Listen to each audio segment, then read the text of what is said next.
माननीय deputy speaker साहब, मैं कटौती प्रस्ताव के पक्ष में बोलने के लिए खड़ा हुआ हूं और आपका आभारी हूं जो आपने हमें समय दिया है। मान्यवर, इस वक्त तो जरूरत इसकी थी कि व्यापक बहस कराया जाए और तमाम तर विभागों पर सरकार के कार्यकलाप पर रोशनी डाली जाए, लेकिन अच्छा किया है शिक्षा को विषय बनाकर वाद विवाद को आपने आगे बढ़ाया है, इसके लिए मैं आपको बधाई देता हूं।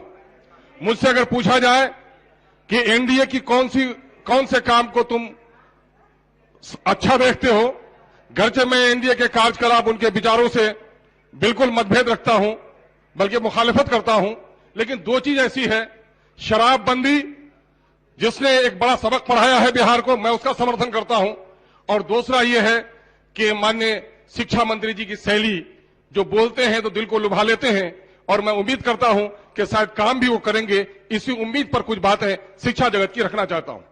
मान्यवर, कोविड की वजह से 1 साल से गरीबों के बच्चों का स्कूल छूट गया है। अमीरों के बच्चे गूगल मीट में, जूम में, गूगल क्लास में क्लास कर रहे हैं। अभी 7 नवंबर को जो रिपोर्ट आई है असर की, उसने बता दिया है कि एडमिशन बढ़ा है, 96% बच्चे स्कूल पहुंचे हैं।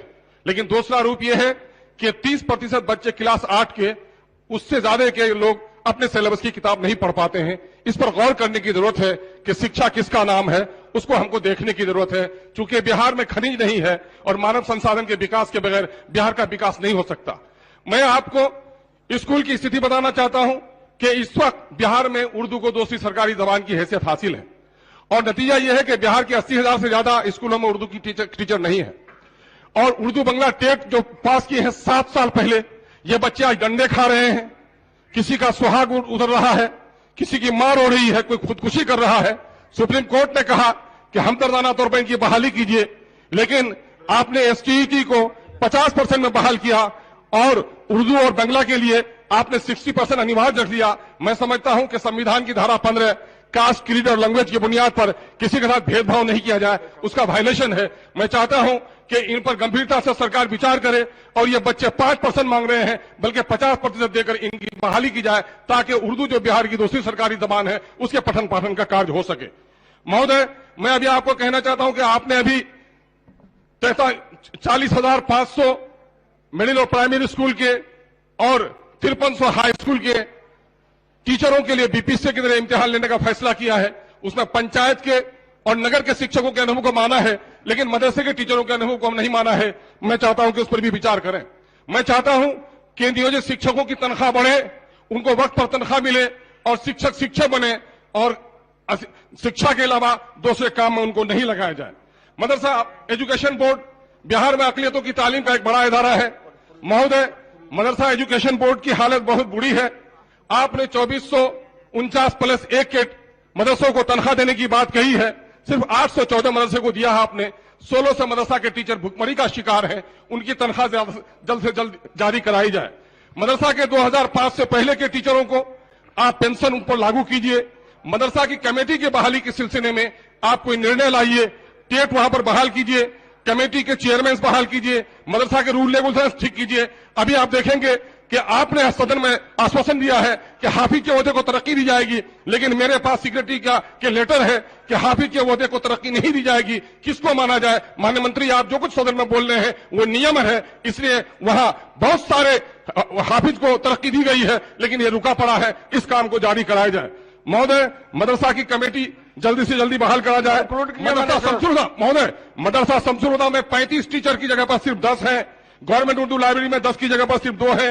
अंजुमन तरक्की उर्दू एकेडमी उर्दू लाइब्रेरी इदारा तहकीकात बंद पड़ा हुआ है गोया। एएमयू किशनगंज को अब तक फंड नहीं मिल सका है तमाम, और उसके फंड के जारी कराने के लिए सरकार मरकज से सिफारिश करे। इंसाफ के साथ तरक्की का दावा करती है सरकार। नीति आयोग ने कहा है कि सीमांचल सबसे पिछड़ा है। मेरा मुतालबा है कि सीमांचल के तमाम तर ब्लॉक में वहां पर रेसिडेंशियल स्कूल कायम किया जाए।